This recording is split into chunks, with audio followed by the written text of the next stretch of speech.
Hey everyone, it's Doretha, your favorite forensic psychologist, here to talk about the topic of today, love bombing.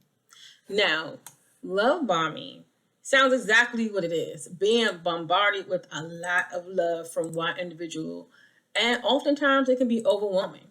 So, one of the reasons that a narcissist or toxic person will do the love bombing phase with you is so that they can make you have this high dopamine type feeling, like you're high off of love, like you feel like you found your soulmate. You feel like, oh my god, everything is in sync, this person knows me and this person loves me, oh my god, I've been waiting for you for so long type feeling.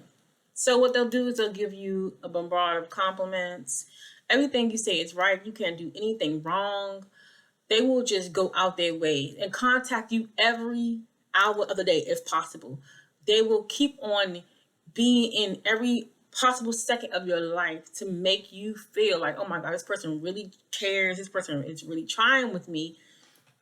And so, how could this person be so wrong for me? And so, at this point, they kind of build this tolerance with you where you just get so used to the love bombing, you get so used to the dopamine, the feeling that you feel, that like you expect that every day. And that is what a narcissist relies on.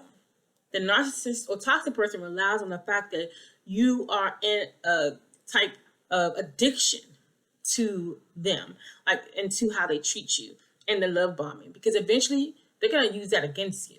And we'll talk about that in another episode. So let's get back to it. The love bombing part is, like I said, in the beginning, middle, and end, actually, but primarily in the beginning.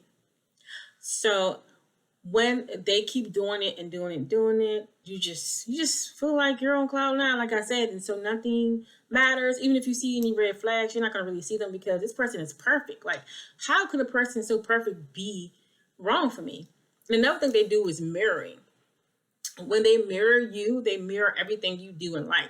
So, for instance, I dated a narcissistic person before, a toxic person before, and I like to work out at the gym.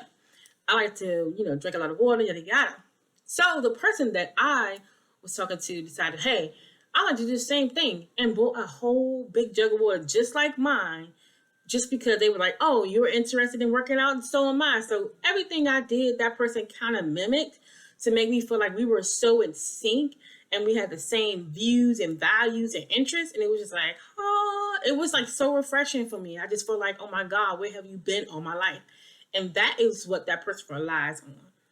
Because like I said, they're going to use it against you later.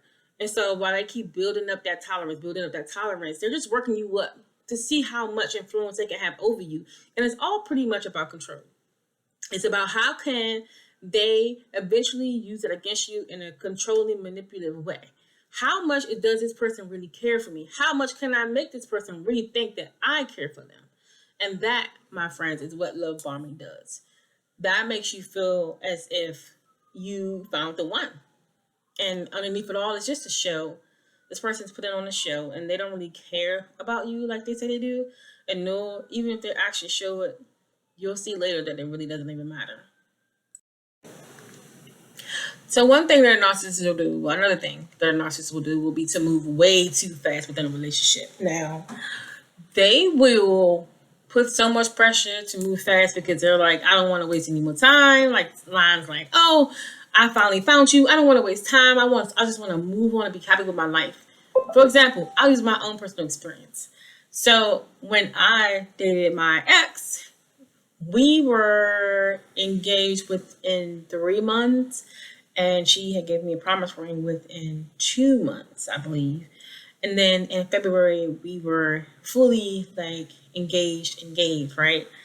So she wanted to have a baby. She wanted to do all these things. But then it was just like, it was pretty much full fantasy mode because it really wasn't what she wanted. She just told me what I wanted to hear and to make it feel like she was really invested in me. And she really honestly was not.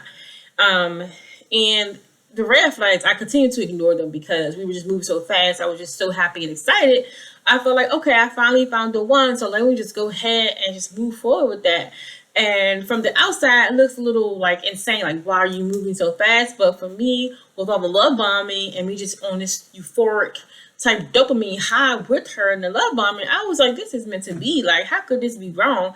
How could this person be wrong for me? And so when we started to move fast, I was so with it. I was just so happy and proud to be like, yes, I found her.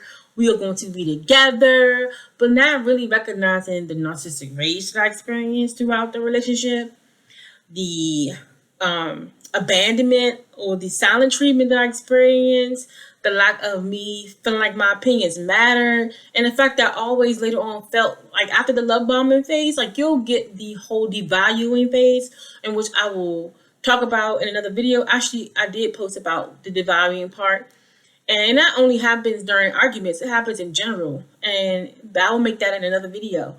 But back to what I was saying is that this happened so frequently with her with this love bombing stuff, and just like feeling like things were going to be forever. And it's a part of control. Like I said before, they want to be able to control you so that you'll be like, yes, how can we have it back to the way it used to be, like, you know, in the beginning, which is the love bombing phase, which will never, ever, really, ever get back to that, because that person never had any investment in that. They never really wanted that. They just wanted to see, it's like a game. They wanted to see if they could sweep you off your feet, and how much, and how far were you willing to go for them to, you know, to please them, or to get back to what you thought the kind of person that you had. And so that was another big thing. So I really hope this video helped you understand the fact that love bombing is a manipulative tactic that is done just to use power over you later on, to really get you addicted to their love and love bombing, and just to make you more susceptible to their abuse later on. So just be mindful of those red flags. When you feel like something's moving too fast, it probably is. But make sure you like and subscribe to my channel. Thank you for taking this time out to listen to this video, and I hope that you like what you heard. And plus, leave something in the comments if you want to add anything.